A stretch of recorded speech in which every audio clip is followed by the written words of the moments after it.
सावध म्हणला. घोड्यावर यानं घोडा पकडला, यानं वरून नाटकन उडी मारली घोड्याच्या पाठीवर.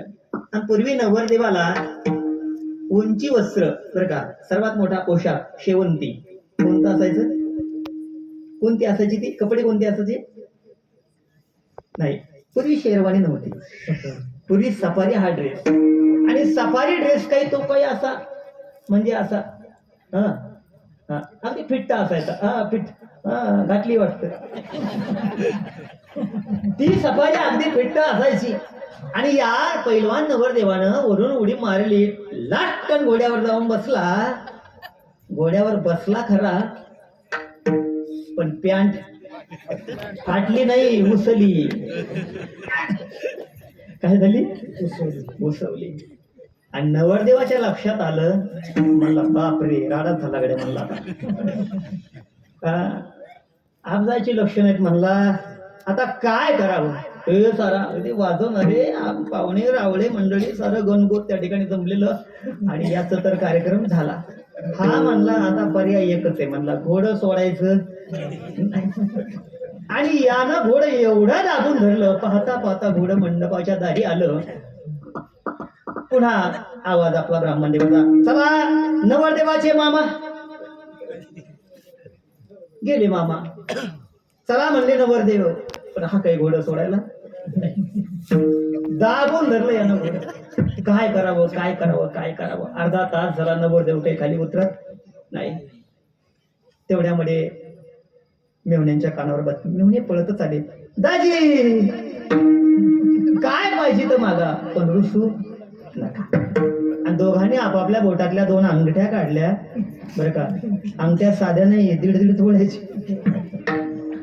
1.5 ग्रामची नाही म्हणत मी, 1.5 तोळ्याच्या अंगठ्या. 1.5 आणि 1.5 सोनं किती झालं? 3 तोळे. किती रुपयाचं? 4.5 लाख. एवढ्या मोठ्या दाजी अंगठ्या घ्या, रुसू नका, खाली उतरा. दाजी विचार करायचा, तुमच्या अंगठ्याचा काय उपयोग आहे? नवरदेव काही खाली उतरत नाही. पाहता पाहता बातमी सासऱ्याच्या कानावर गेली.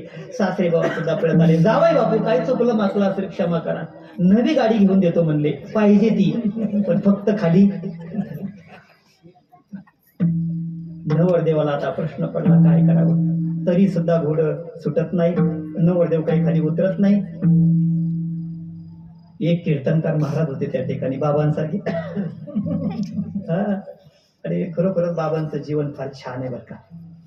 आदरणीय ठोंबरे महाराज म्हणजे माझ्या अंतःकरणातला माणूस आहे. हस्त खेळतं व्यक्तिमत्व.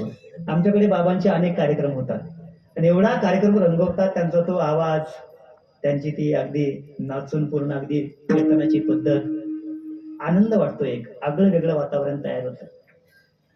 आणि खरोखर वाक्चातुर्य छान आहे. त्यामुळे कोणतीही कथा असो, काही असो. आणि खूप दिवसानंतर आज बाबांची खऱ्या अर्थाने भेट झाली. आणि तुमच्यामुळे आज नवा मित्र सुद्धा भेटला. जुन्या मित्राची भेट विथ नवा मित्राची भेट. एकावरी फ्री बाबा आज. अजून किती फायदा पाहिजे हो, असं ना. तेव्हा खरोखरच असे सुंदर असे गावामध्ये कीर्तनकार होते. ते म्हणले, नवरदेव रुसून रुसून काही इतका वेळ कधीच रुसत नाही. अर्धा तास झाला म्हणले, ज्या आठी नवरदेव घोडं सोडत नाही त्या आठी कुठंतरी पाणी, काहीतरी घोटाळा असला पाहिजे म्हणजे, काहीतरी फॉल्ट आहे. आणि महाराज घोड्याच्या जवळ गेले. पहिला त्यांनी घोड्याला चक्कर मारलं. आधी ओढून पाहिलं, नंतर असं करून पाहिलं, मग लक्षात आलं फॉल्ट इथे.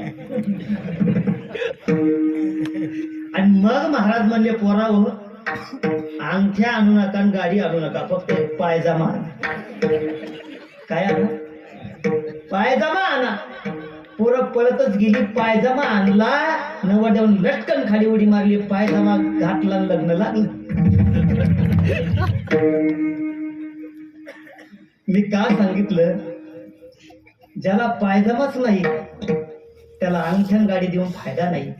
तसं ज्याला मी कोण आहे हेच कळत नाही, त्याला मी काय करावं हे कधी कळणार आहे? विठाला